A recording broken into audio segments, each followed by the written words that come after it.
Bom, eu demorei um pouco porque eu estava colocando aqui o microfone, porque o homem não é multitarefa, né? Ou ele passa os slides ou ele segura o microfone. Bom, é o meu caso. Um dia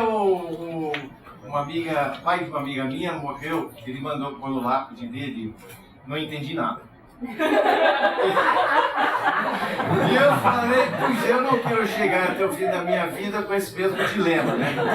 Então passei os últimos 60 anos tentando entender alguma coisa sobre esse mistério da vida, né? E acho que eu finalmente encontrei uma metáfora que resume tudo de uma maneira mais ou menos simples, que é uma pista de atletismo. Essa pista, como vocês podem ver, ela tem duas retas opostas, duas curvas opostas, e serviu com essa linha de chegada, que também é a linha de largada, como ser uma metáfora da nossa vida inteira. O mistério da vida está, para mim, representado aqui, como disse aquela mulher do Soweto. Eu compartilho com vocês o que eu aprendi. Se servir, ótimo. Então, essa pista, ela tem, na tradição hindu, por exemplo, ele separa a vida da gente em 4 etapas. A primeira etapa é 0 a 20, que é essa primeira curva. 0 a 20, onde a puberdade, mais ou menos, redireciona o nosso ângulo de vida, né? A segunda etapa é uma etapa onde a gente leva essa puberdade para o parto, né? Não é isso? A procriação, prover a proteção dos nossos filhos, etc, né? E esses dois trechos juntos, eles formam o que eu chamo a viagem de ida. Né? A viagem de ida. E nessa viagem a gente é super autocentrado, a gente é guiado pelos hormônios, né? As nossas metas são conquistar o mundo, somos voltados para fora, e corretamente que isso faz parte da vida nesse momento. E a gente é guiado pelo prazer. Né? O nosso norte magnético é o prazer. Então, essa é a viagem de ida que eu uso a parábola do filho pródigo para ilustrar. Aí chegamos aqui no meio da transição, que a Raquel mais ou menos falou nesse momento meio louco da vida, que a gente questiona tudo. Só que eu vou falar isso um pouco mais tarde. Essa é uma fase que o próprio Jung chama de metanoia, ou metanova. Né? Entramos na terceira, segundo os hindus, onde a gente está voltado para o outro, né? A gente está buscando um novo sentido para a nossa vida, um novo significado, etc. Mudamos a meta de certa forma.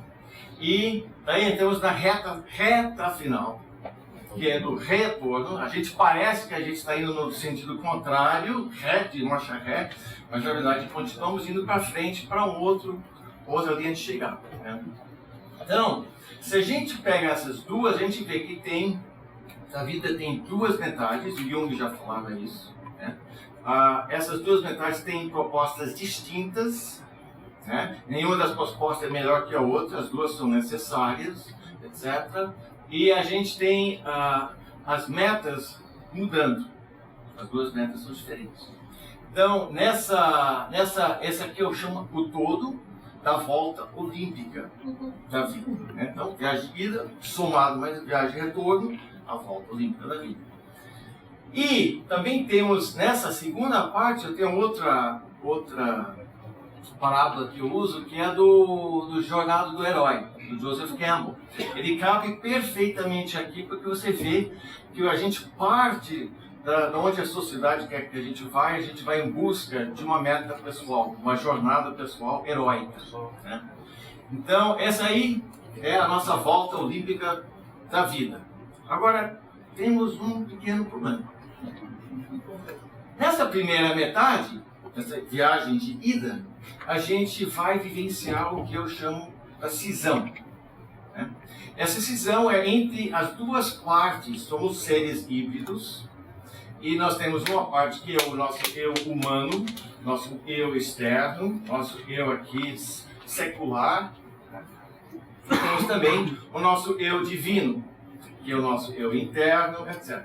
E esses dois, no momento do parto, estavam juntos, unidos. E nessa primeira metade na viagem da ida, o que acontece? Eles começam a se separar. por um processo natural, não é culpa de ninguém, é simplesmente pelo fato que a gente está entrando na vida externa, no mundo externo, que a gente começa a esquecer um pouco aquela vozinha, aquele parceiro, né, nosso Daimon, que acompanha a gente, né. Chegamos no fim desse processo, dessa cisão, e a gente começa a sentir incomodado. A gente se sente que alguma coisa está faltando na nossa vida. Esse é o final dessa viagem de ida. Bom, tem duas maneiras de você reagir a essa viagem de ida, a essa cisão, essa sensação dolorida, né? E uma dessas maneiras é você tomar a reação dos hipersensíveis. Essas são pessoas que têm baixa tolerância à cisão, baixa tolerância à dor, né? E eu sei disso porque eu sou um deles. E essa segunda etapa, essa segunda perna é muito complicada para essas pessoas, porque eles não se identificam muito com esse mundo capitalista, consumista, e eles tendem a querer fugir. Eu fugi aos 33 anos e fui morar na praia, onde eu comecei alguns negócios, surfista, né? Fui morar na praia e comecei com a Libussier, etc, franquias, etc. Daí quando eu fui ver, eu estava novamente enrolado nessa vida corporativa e tal. Eu falei, não, vou voltar para a praia. Vendi as Libussiers e eu fui abrir uma outra coisa chamada Legend. De novo na praia e voltado para o surf, agora onde eu me identificava. Bom, esse processo acabou me atrasando um pouco na vida, nessa reta aqui, tanto que eu casei aos 38 anos, tive filho aos 41 anos, então é típico do hipersensível refugar e condenar o mundo materialista, né? Mas temos uma outra possibilidade para entender essa cisão que eu chamo os hipersensíveis. Quem são os hipersensíveis? Os hipersensíveis são aquelas pessoas people. Eu sou hipersensível, exatamente. E a gente tem essa tendência de querer antecipar a curva, entendeu? A gente tenta, negando o mundo materialista, a gente quer trazer a curva para cá, é a pré-curva, né? A pré-curva. Então, chegamos agora nos meus queridos hipossensíveis. Os hipossensíveis são aquelas pessoas que eles têm uma alta tolerância à cisão, à dor, etc. Eles vivem anestesiados pelo mundo externo, né?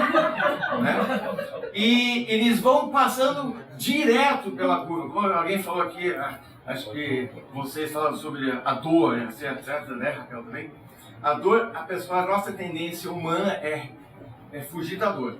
O hipossensível foge da maneira dele e o hipersensível foge da maneira dele, que é continuar indo reto.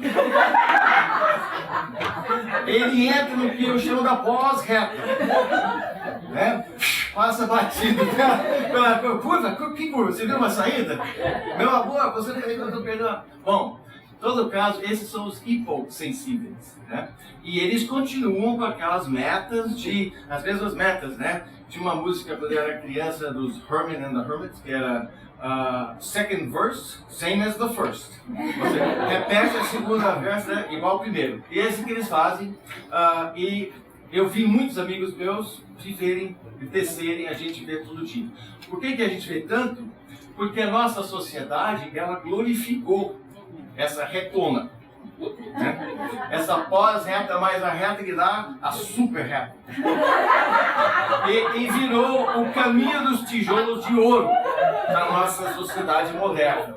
Bom, esse é um problema, porque a gente está numa negação terrível. Parte dos problemas da epidemia de loucura, etc., está aqui, ó. Essa epidemia, você que continuar indo reto quando passou a curva, é uma receita para a loucura.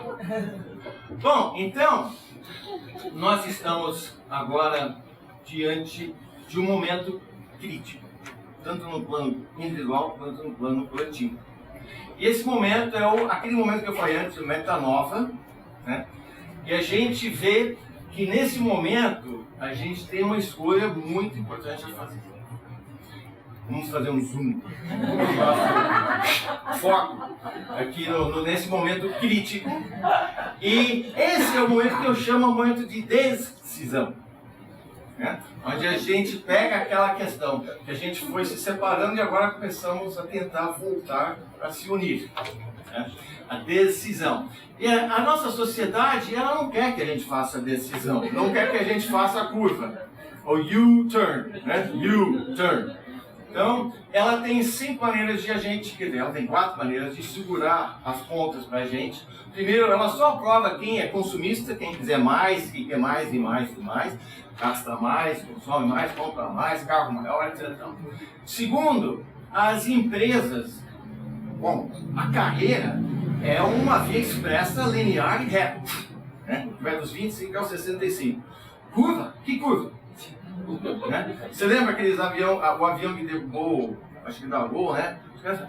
Vocês sentiram alguma coisa? Passam direto pela curva.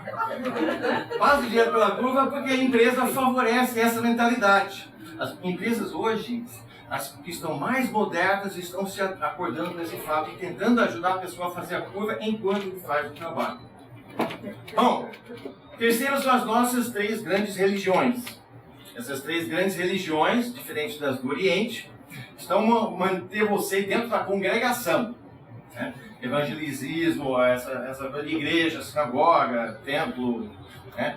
Mosque, etc. Fica aqui, não vai embora. O místico aqui não tem lugar. Não vai caminho solitário, solitude, essas coisas assim, não tem lugar. O último são, a Raquel falou, a nossa família. Os nossos amigos, e até os nossos inimigos. Eles falam, fique quieto, não vai fazer loucura. Não vai entrar na curva. Não vai entrar na curva, pelo amor de Deus. Tem uma conta para pagar no fim do mês, né? Conta para pagar no fim do mês, tem as crianças, faculdade, etc. Eu falei, 41 anos tive meu primeiro filho, então ainda estou pagando meus pecados.